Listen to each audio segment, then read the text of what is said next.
Decision. Yes, John, this is Doug. Hi, Doug. I want to know what's going on with my dad. Funeral services are Monday at 11 a.m. at Canby Funeral Home. And I want to see his body before Sunday if I can. Okay. And what's up with the reading of his will? I'm not privy to that. I have nothing to do with that. Mm-hmm. That would be Mary Lou. Mm-hmm. Yeah. Yeah, I'm not happy over all this, obviously. I don't know that this is about you, sir.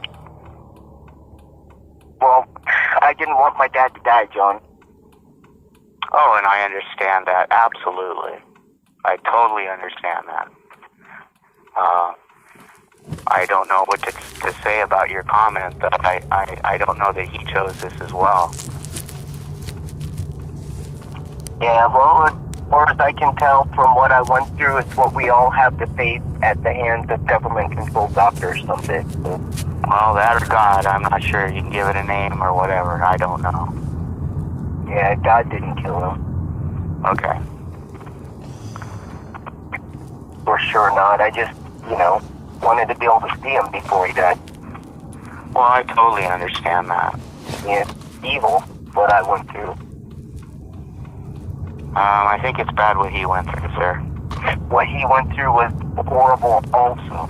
Yeah, it was really bad. Completely uncalled for.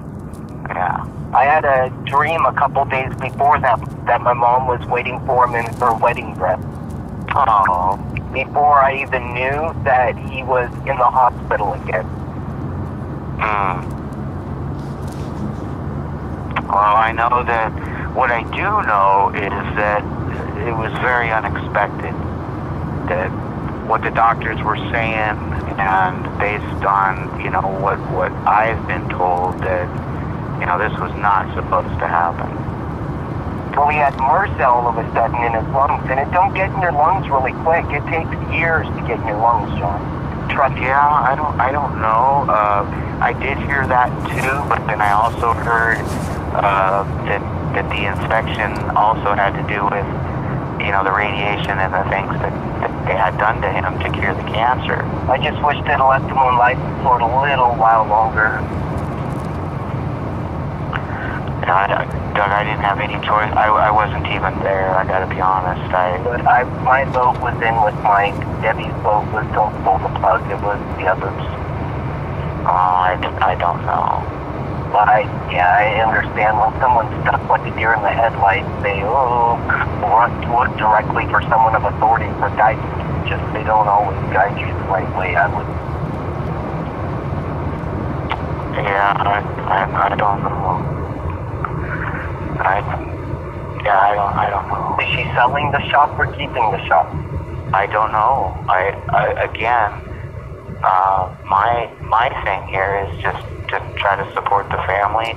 I'm not a family member. I'm married into the family, but it all has to do with just you guys. It's not me. So I don't know. Well, I've been blocked from having a risk, Mine's been kind of fucked up the last 10 years. What's that? My ability to have a normal relationship with my dad. Okay, I hear you, but I don't know what I would have to do with that. I tried to be your friend even after we had our differences. Our difference was you attacked me and beat me and then said I went crazy and told him I was crazy and attacked me. That's not true. No, I never said that, so I don't know who you never heard that from me. Well, I heard it from my dad.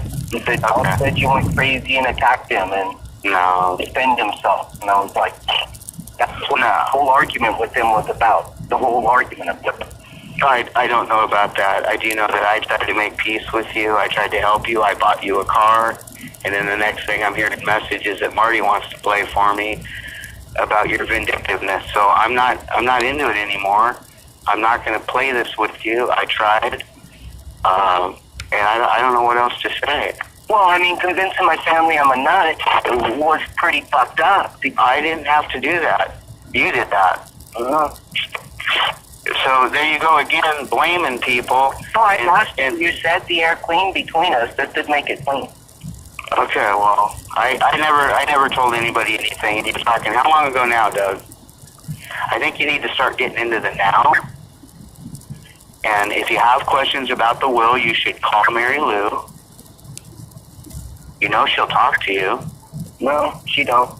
Yeah, she will. She told me she talked to you. She hasn't lately.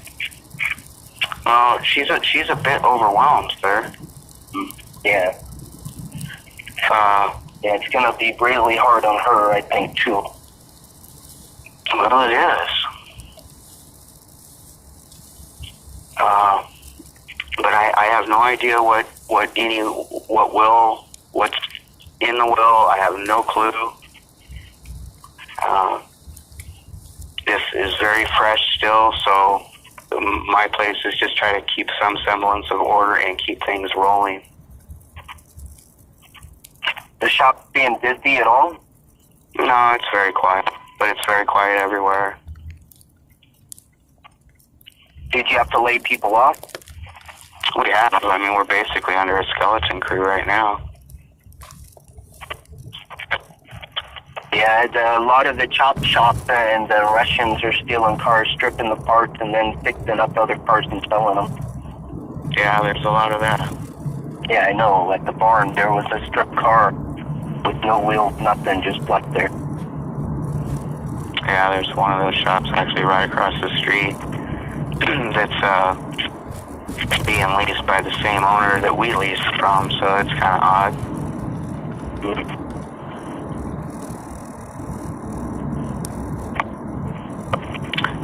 You don't know if I can look at him Sunday or not, huh?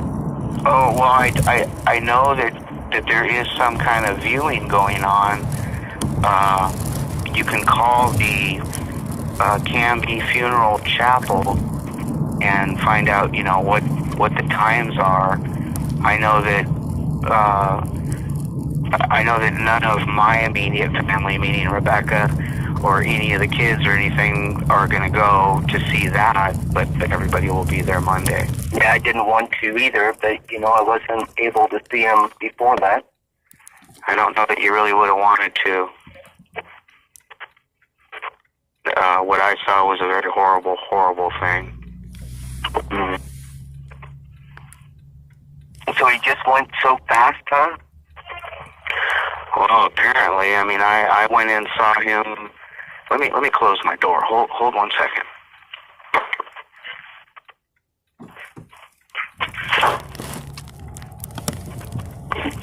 I went in. Are you there? Yeah. I went in Saturday morning. Early Saturday morning, and sat in there for about an hour and a half. They were administering just oxygen. They had him on an IV of antibiotics. He was talkative. We watched golf. We chatted. We talked, giggled, laughed. And what day was this? This was last Saturday. Sunday, Mother's Day, I called him about 4 o'clock in the afternoon just to check on him. He was talkative. He was fine. Mary Lou was there. He was going to have a little late afternoon Mother's Day dinner with her at the hospital. I talked to her late Sunday evening, and she was leaving the hospital, going to go home and get some rest to come back Monday morning. Monday morning, I was already here at work. Marty was here, of course, and Rebecca was on her way in, and Rebecca called me and said, "What the hell's the matter with my dad?" I said, "I haven't heard anything." She said she just got a text from Debbie to get to the hospital right away. I said, "Okay." I said, "Well, where you at?" And she said, "Well, I'm just down the street from the shop." I said, "Well, maybe you could just pick up Marty anyway." So she picked up Marty and they headed down there.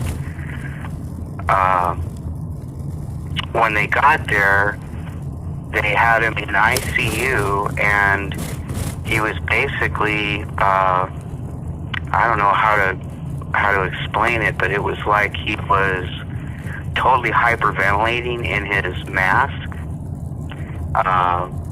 and he was unconscious. His eyes were closed, and that they felt that they were just going to turn up the oxygen, give him more antibiotics, more steroids to help relax the muscles around his lungs, and they were able to calm him down enough to where he was able to retain some amount of oxygen.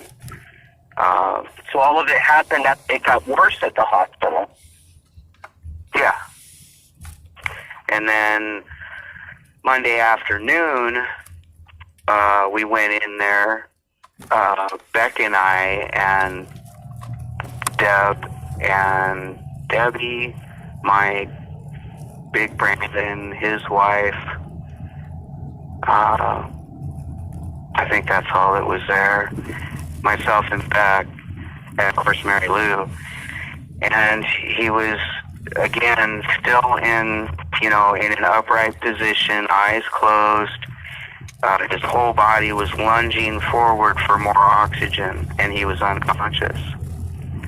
And I kind of freaked out, and I saw a man that was in major duress, and I went and tracked down the station nurse, ICU nurse, and asked to talk to the doctor. She said the doctor would be in shortly, that she wanted to talk to the family anyways, and so I'd waited, and then the doctor came in and said that this is not working. We have two choices: one, change up the medication, or two, ventilate him, which meant, you know what ventilate means, yeah? Tubes down his throat with oxygen. Correct. So who made those choices, I have to assume the final word was Mary Lou. I don't know what discussion she had with anybody, if it was everybody's decision. I know that, of course, I had nothing to do with it. Your sister had nothing to do with it. The final word was Mary Lou. I do know your sister and Big Brandon, who's an EMT, and then his wife, who is a respiratory therapist that works at ICU as well. So they opted to ventilate him. And then and then he did settle down. He did relax. His oxygen levels went up to, I want to say, up into the 90s, which is way, way, way good. And then Tuesday night, Mary Lou left, went home, and then she got a call early Tuesday morning to get back to the hospital immediately, and then Beck got a text message from Debbie to get to the hospital immediately, do not call. Marty got the same text. Marty was on his way to take Lexi to school, so he immediately drove straight there with Lexi. I had to race home to watch the kids. At that time, Beck was ready to go, so she left, and the hospital was actually not far from us.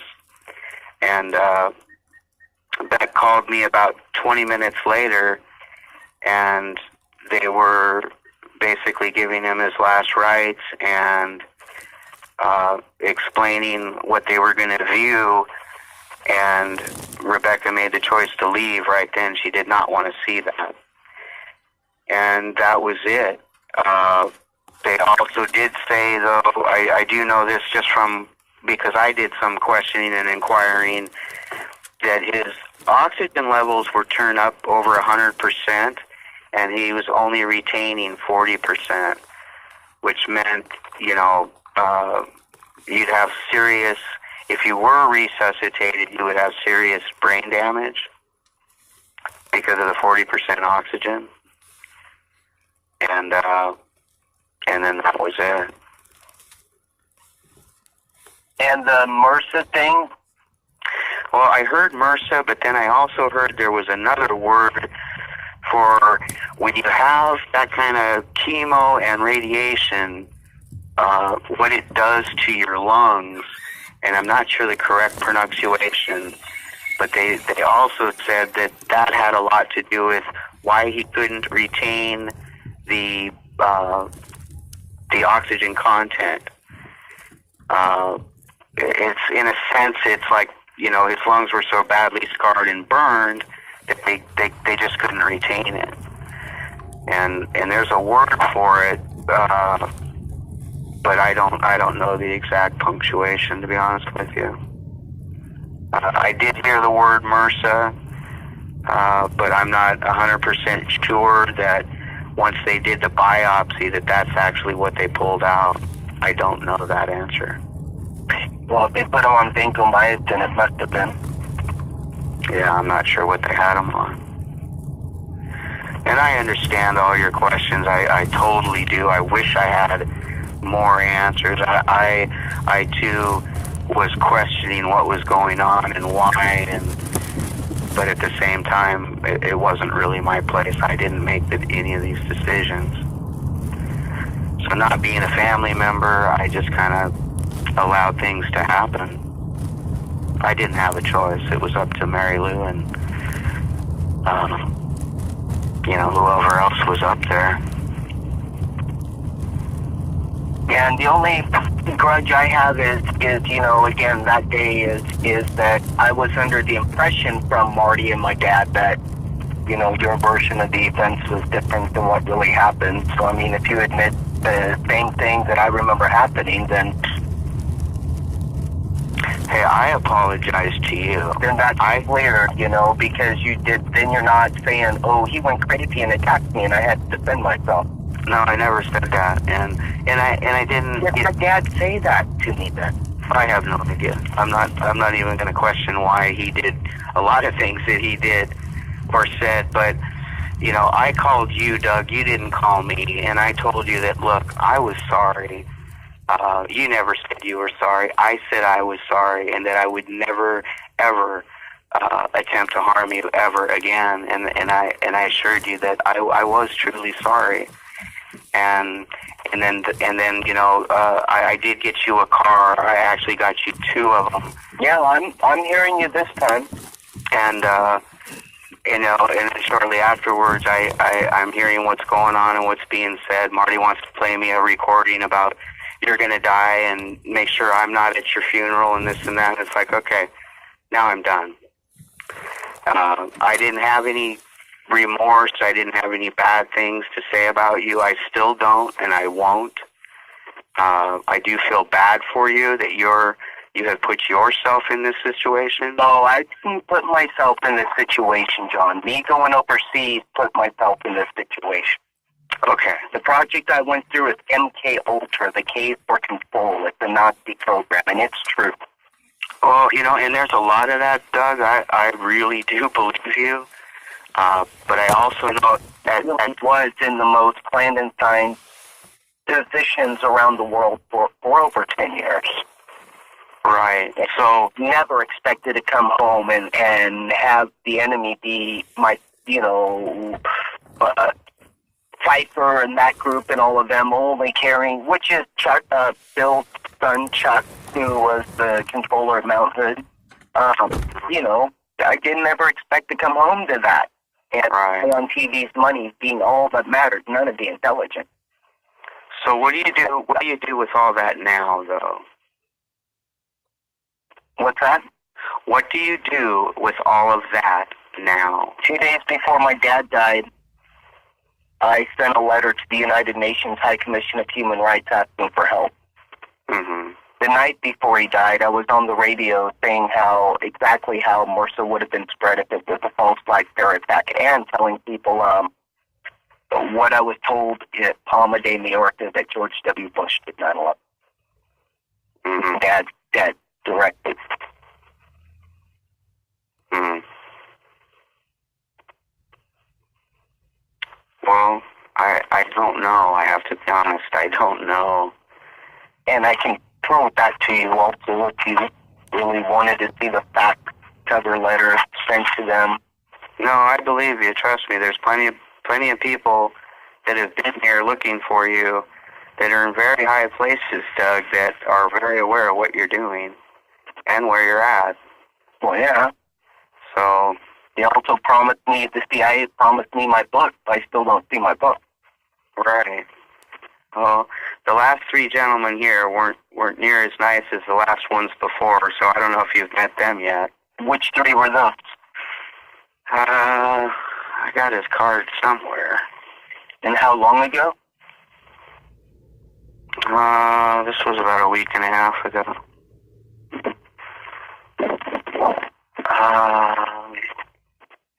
I thought I had this guy's card. Who was he with?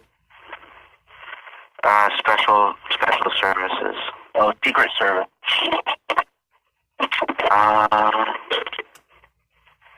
And I thought I had his card, but apparently I don't.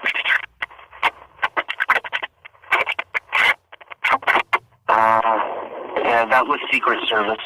I think it's David Nordelus.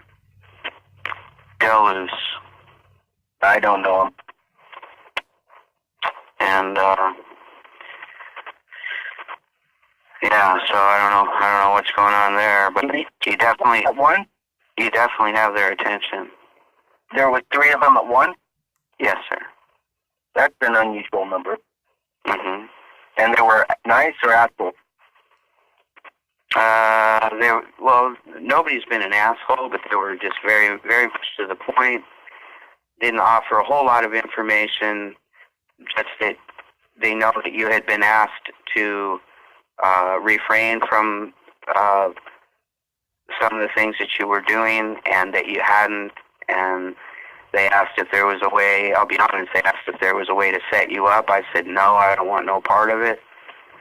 And they went on their way. To set me up how? To find you. They know where I'm at. Yeah, they do. So why would they need to set me up to find me if they know where I am? I have no idea. I think what they wanted was us to help facilitate you walking in on them, and we weren't comfortable with that. And who was we? You and who? Any of us, Doug. But they only asked you? No, they asked me and Marty. Mm-hmm.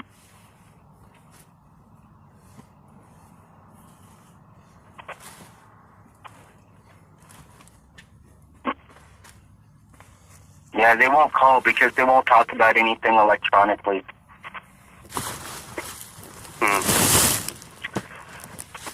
Well, nothing over an electronic. Yeah, I don't know.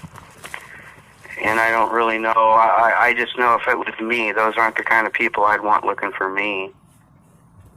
My dad works for Secret Service, Doug. Yeah, sorry, did.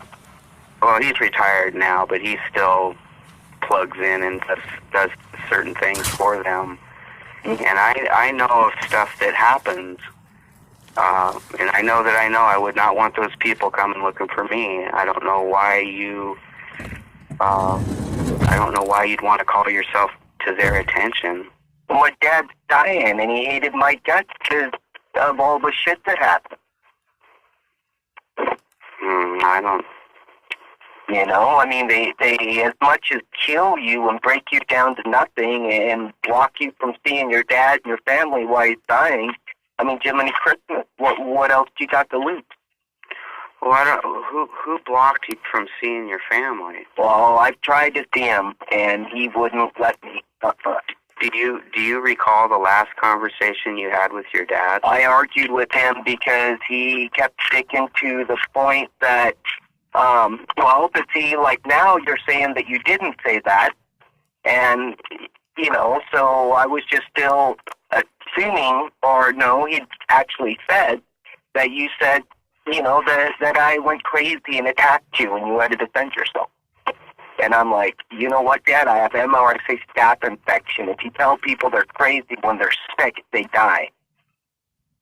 And then I stopped because I couldn't get him to listen to me or nothing. I couldn't get him to listen to me. I had the best doctor in the world for naturopathic medicine for his cancer. He wouldn't listen to me. Well, I don't know. Death, and I couldn't stop him. Right. I don't know what your conversation was with your dad. All I know is he was very, very upset. And then it upset Mary Lou because he couldn't be in a position where he could get upset. So if that's what your conversation was about what happened between you and I 9 years ago, well, I don't know what to say about that. 2004, because since then I haven't been able to see him as a normal person. Not once since that day. Okay. Okay. Is Becky there? Wait, hold on 1 second.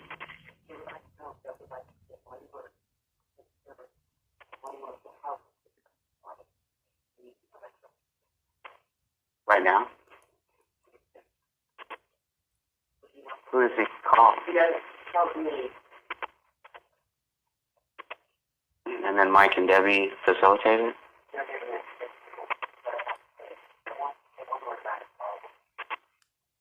You want to talk to him? Apparently the funeral director, apparently if there's something you would like to say to describe your dad in one word, that they'd like to know what that is, so that could be part of the eulogy.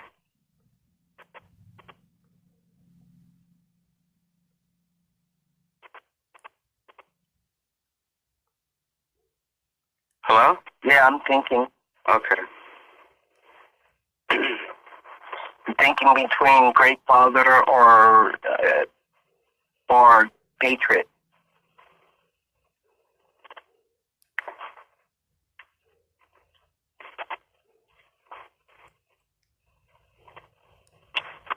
Hello? Yeah, I'm listening. So I figured great father's probably been used, huh? I don't know. I don't know. Did you tell Becky that several days before this, I had really felt like my mom's presence, and I kept seeing her in a white wedding dress. Earlier that morning, I thought I kept seeing my family as they're from younger to younger, but pictures I'd never seen. Like I saw him going through his reviewing his life on it. Okay.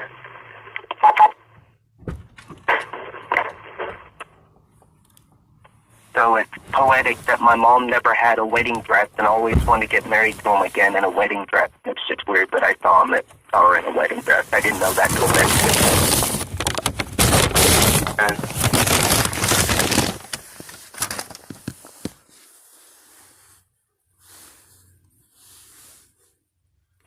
And is there anything else you can think of? About what, Doug? What's that? About what? Oh, I don't know any of it. I mean, any of the points we went through, I'm happy to finally talk to you direct enough to find out that you didn't say what I was told you said that led me to really, being angry so long. My dad's health, I think we went through. And I guess the Secret Service guys being after me, we went through. But if they were really after me, they would have been here by now. Sure.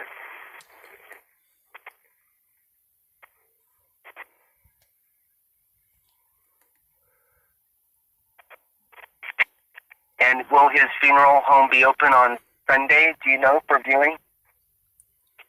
I don't know all those answers. Canby Funeral Chapel is the name of it, and you can call them and ask them those questions. Mm-hmm. Again, I don't have a lot of information and data on that. Marty, your sisters, and Mary Lou were taking care of that at 1 o'clock today. And you don't know if Mary Lou's keeping the shop or selling the shop? No, I don't.